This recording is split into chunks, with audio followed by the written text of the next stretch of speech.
इतिहास में कुछ गाथाएं ऐसी होती हैं जो सिर्फ कहानियां नहीं बल्कि त्याग, बलिदान और शौर्य की मिसाल बन जाती हैं। ऐसी ही एक कहानी है चित्तौड़गढ़ की, जहां राजपूत वीरांगनाओं ने जौहर कर इतिहास में अपना नाम स्वर्ण अक्षरों में लिखा।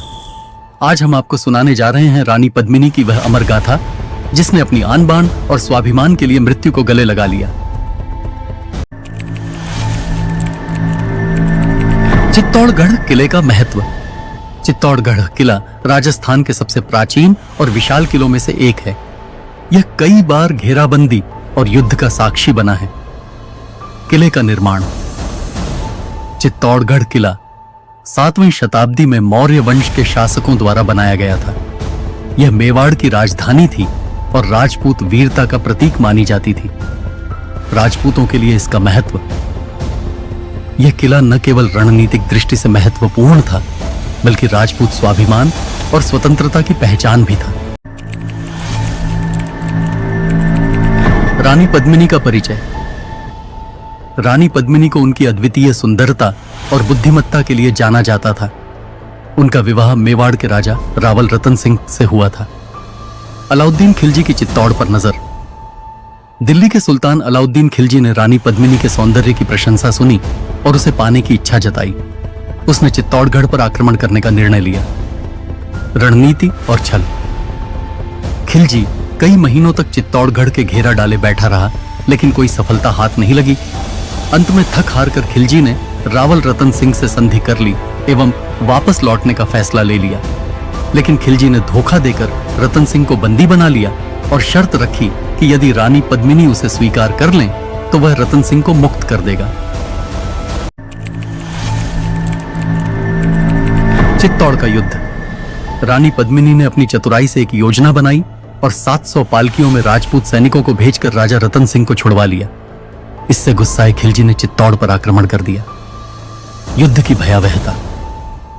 हजारों राजपूत योद्धाओं ने चित्तौड़गढ़ की रक्षा के लिए केसरिया करने का निर्णय लिया और किले के दरवाजे खोलकर वीरता से लड़ते हुए अपने प्राण न्यौछावर कर दिए। राजपूत सेना वीरता से लड़ी और मुगलों की विशाल सेना को भयंकर हानि पहुंचाई। जौहर का निर्णय। जब यह निर्णय हो गया कि राजपूत केसरिया करेंगे, तब रानी पद्मिनी और हजारों राजपूत महिलाओं ने जौहर करने का निर्णय लिया।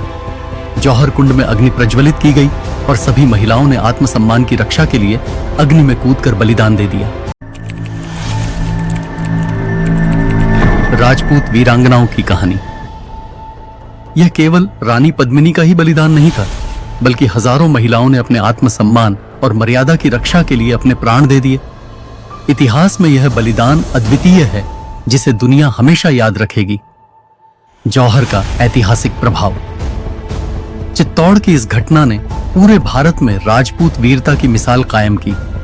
मुगलों ने किला जीत लिया और बौखलाए खिलजी ने आम जनता का कत्लेआम करवाया। चित्तौड़ का जौहर केवल एक घटना नहीं बल्कि एक संदेश है। स्वाभिमान और स्वतंत्रता के लिए किसी भी हद तक जाने का साहस। रानी पद्मिनी और अन्य राजपूत वीरांगनाओं का बलिदान हमें सिखाता है कि सम्मान और आत्मसम्मान के लिए लड़ना सबसे बड़ी वीरता है। आज भी चित्तौड़गढ़ किला इस बलिदान की गवाही देता है। रानी पद्मिनी का जौहर भारतीय इतिहास का एक ऐसा अध्याय है जिसे कभी भुलाया नहीं जा सकता। अगर आपको यह वीडियो पसंद आया हो तो इसे लाइक करें, शेयर करें और राजन्या चैनल को सब्सक्राइब करें। कमेंट में बताइए, क्या जौहर का निर्णय सही था? अगली बार हम राजस्थान के अन्य वीर योद्धाओं की कहानियां लेकर आएंगे। जुड़े रहिए राजन्या के साथ।